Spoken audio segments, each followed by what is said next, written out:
Good morning, dear students.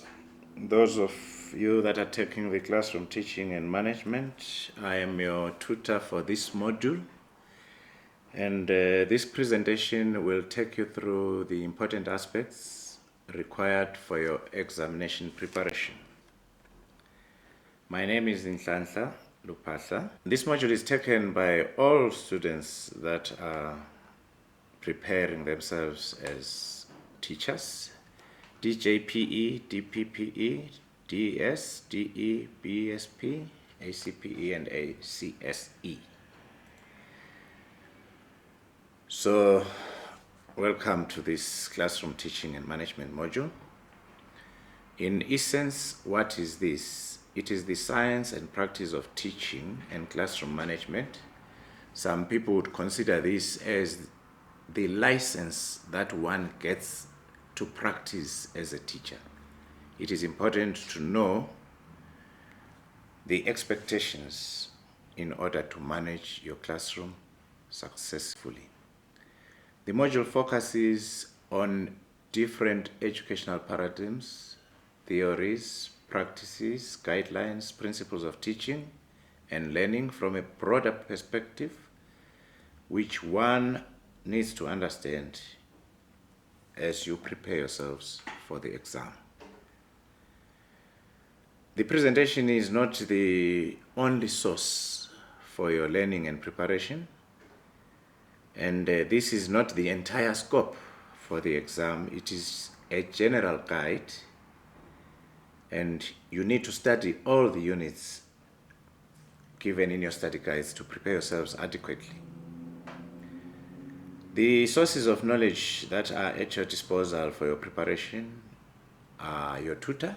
You have my number. If you have any challenges with anything or seeking advice, you can communicate to your tutor. The textbook, your study guide, and the expected learning outcomes are specified in the syllabus. All these documents should be available in your portal.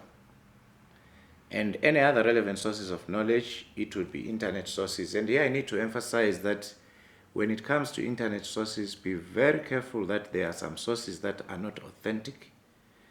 Generally, Wikipedia is not considered as a peer-reviewed source. Hence, you should try and refer to materials that are really peer-reviewed.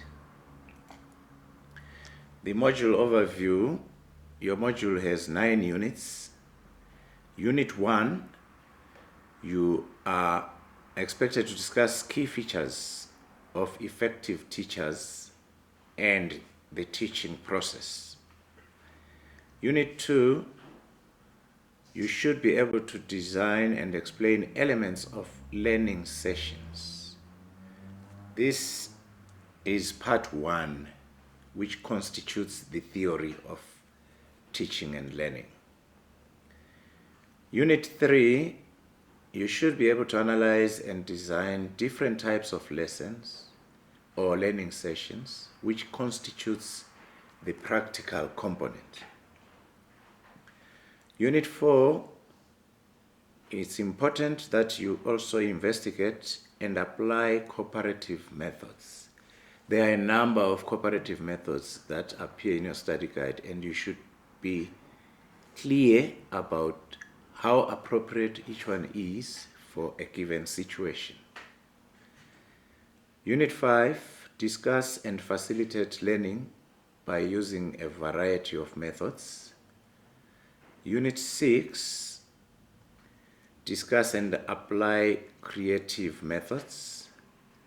Unit 7, evaluate the managing of learners and learning environment. Unit 8, evaluate managing of classroom learning and learner involvement. That constitutes your lesson presentation skills. And basically, this is what the assessment of your teaching practice will focus on. Unit 9, reflect on effective teaching practices for novice teachers. Novice teachers are those who are new in practice, and that might as well apply to most of you. The aim of this presentation is to enhance your understanding of the requirements of the action verbs used in each question. When I refer to action verbs, I refer to words like, in questions you'll find words like discuss being used, discuss this and that, explain this and that, compare, differentiate. You must be clear on what each verb requires you to do precisely, because that is the key to answering the questions correctly. And we should also give you an overview of key focus areas in this module. We'll also highlight some challenges that we have noted through the marking of previous examinations or assignments that perhaps are key to be drawn to your attention. And we will give you the orientation towards expected examination competencies, and at times what format is best for answering some multifaceted questions. I will explain in detail when I use an example what kind of questions I consider as multifaceted. General tips on how to prepare for your exam. You obviously need to ensure that you have all the study materials that have been recommended. Spend enough time. Don't rush through a day or two before the exam. You should be consistently preparing for your exam using the prescribed materials. And acquaint yourself with the content of the module. Make sure you understand the terms used, as I have indicated, particularly these action verbs. Pay attention to the marks allocated to each question. For example, if we say a question is 10 marks and you are asked to state specific conditions, it's a guide that we expect a certain number of points to be given in that regard. Attempt to answer all the questions. There is no punishment, for example, in the multiple choice section when you are really depleted of ideas.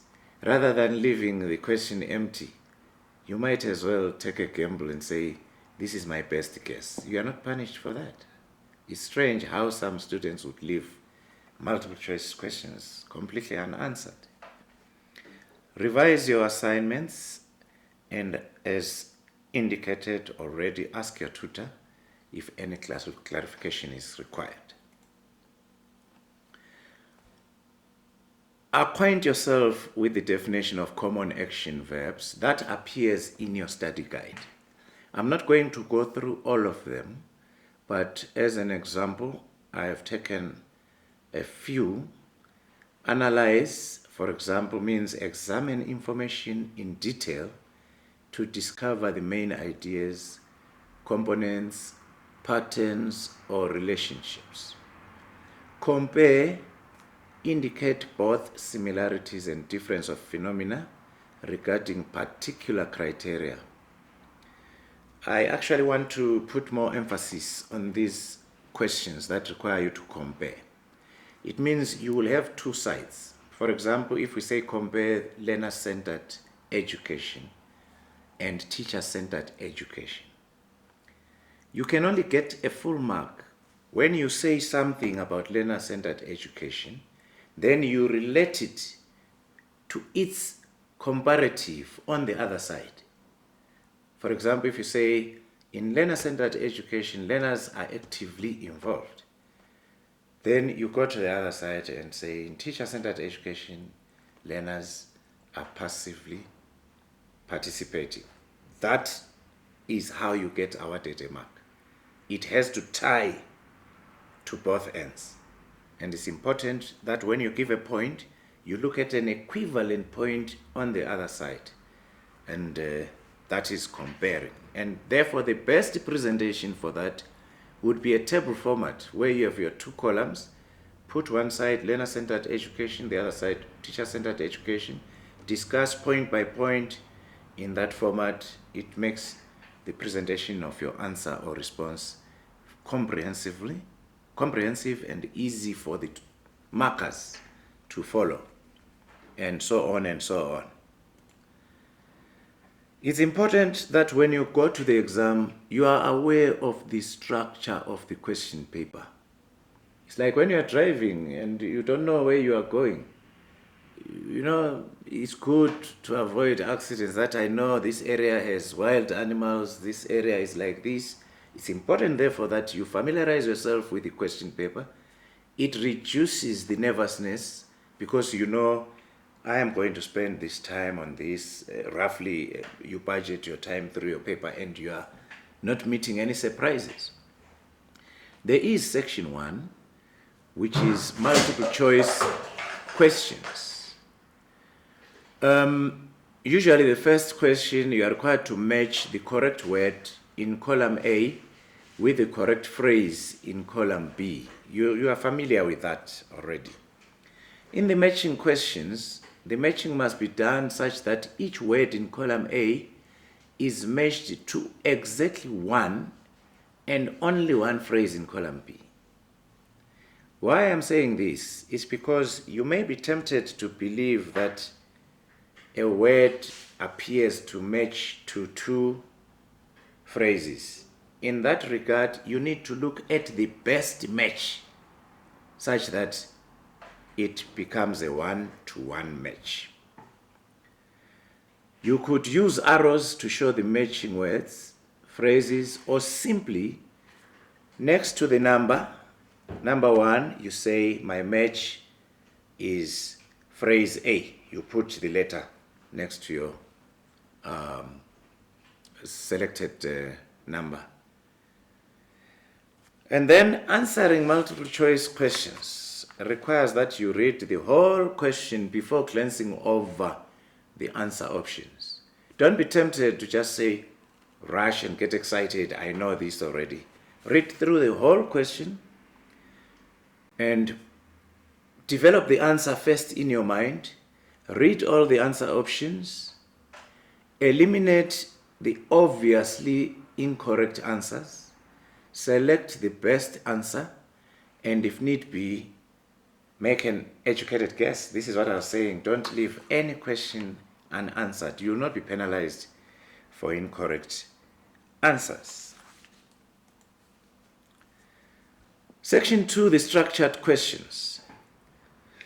I talked about multifaceted questions.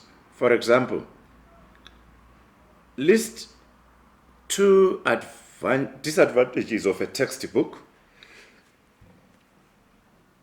and in addition to that, suggest solutions to deal with each disadvantage. How can we mitigate each disadvantage? So it's multifaceted in the sense that you have more than one question. You are required to say discuss more than one aspect of each question.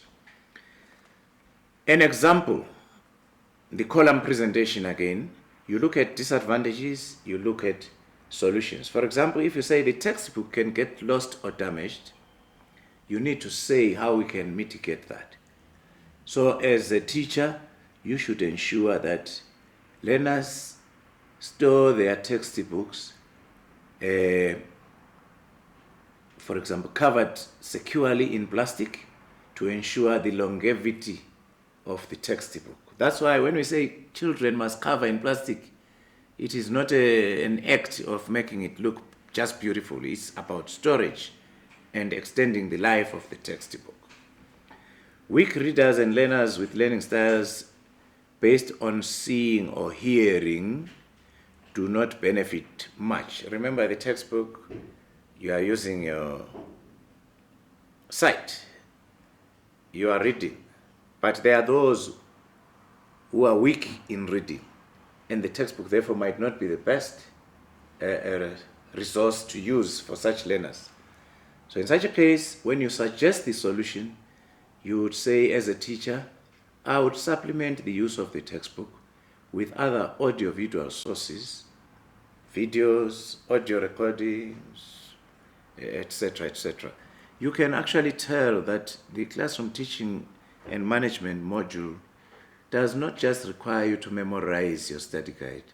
These are practical issues that either as a learner through your schooling, you have picked up that my teachers were doing this to assist us this way. Or with your experience, some of you have even done temporary teaching, you would have noticed. These are practical issues to deal with some of these challenges. There are some important theories that you will have to know in your study guide. And I need to emphasize here that we have teaching and learning theories. In this slide, what I have put up here are learning theories. In other words, you know this process is teaching and learning. Activities for the teacher, activities for the recipient of the activity. The learning theories, in some of the typical theories are as the Cobb's cycle of experiential learning. You know, I think the phases, and you must give those phases in the order in which they appear in the cycle when you are required to do so. Behaviorism, cognitism, constructivism. Then there are teaching theories. You should be clear that there is a group which are learning theories, there is a group which are teaching theories. And the teaching theories, although I have not put them up in this slide, please take time and look for them in your study guide. You have, for example, the personality characteristics theory, the behaviorist theory, subject methods theory, teaching skills theory, the roles theory, teaching principles theory. It's important at least you know the essence of each theory briefly. Thus, it is important to study and understand the theories, those who are critiquing those theories, and application so that you would answer correctly when you are required to define or critique them during the assessments. Critiquing means identifying the weaknesses that such theories render based on the experiences of the teaching and learning practice. Contemporary classification of teaching strategies is also very important. The module advises on how you choose the appropriate instructional strategy for a particular lesson. As a teacher, you need to vary your teaching methods in accordance to different learning styles of learners. I think you'll understand that's why it's important in one area that we have this aspect of understanding the learner as an important aspect of our formation in order to select the appropriate methods. Every teacher chooses an instructional strategy and methods to use which might have advantages and disadvantages and requires some preparation.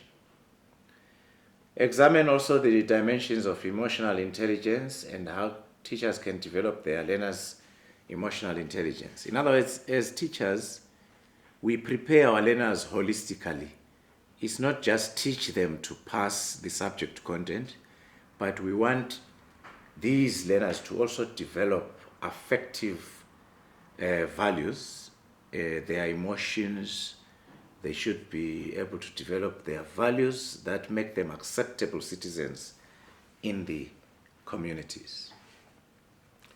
Thus, it is important to discuss issues of discipline, how to handle them, and conflict resolutions without necessarily reducing the integrity of the people that are involved in this process. In other words, we should not diminish the character of our learners even when we are handling disciplinary problems. We should still preserve their dignity and deal with this in a professional way. Thus, it is important to understand the sources or causes of some of these disciplinary problems and how we can deal with them. Among some of these are biological factors. You hear of things like children who are hyperactive, children with high hormone levels. You see, this child cannot sit down on a chair. They always want to be active, walking up and down. These are biological issues, and you don't pick up a stick and whip such a kid. There are specific ways of dealing with such disciplinary problems. Family environment, families are different. Poverty, always families that are fighting at home, it affects certain children, and it's important for teachers to understand some of these issues. Peer group influences, this is natural. All of us have gone through this, where the types of friends we pick influence us to do certain things. The environment at school itself, it's important for us to note things like bullying, that we deal with such issues. Personality and characteristics of developmental stages, puberty, getting into the teenage phase, you change the way you perceive yourself and others, and it has an influence. There are those natural attention seekers, students who want to test the teacher. You should be able to deal with all these issues. We should be able to evaluate managing of classroom learning and learner involvement. How do I enhance learner participation? What kind of activities should I bring in to increase the motivation of learners to participate? Thus, approaches like cooperative learning, and appropriately select which of those to use in a specific issue.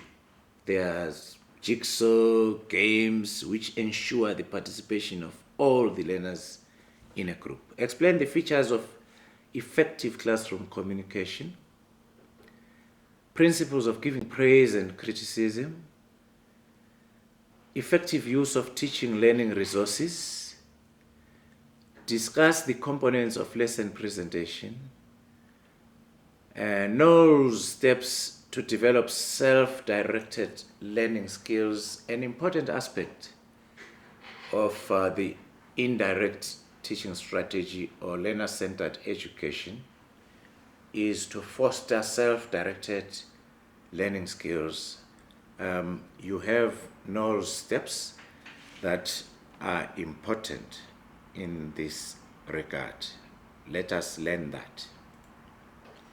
With this, I would like to thank you and wish you the best in your preparation for your examination. As I have indicated, as your tutor, I will still be available to clarify certain issues if you have challenges. And that does not mean I will tell you the content of the examination. Revert to your materials, prepare continuously, don't do it 2-3 days before the examination. All the best and enjoy your festive season. Thank you.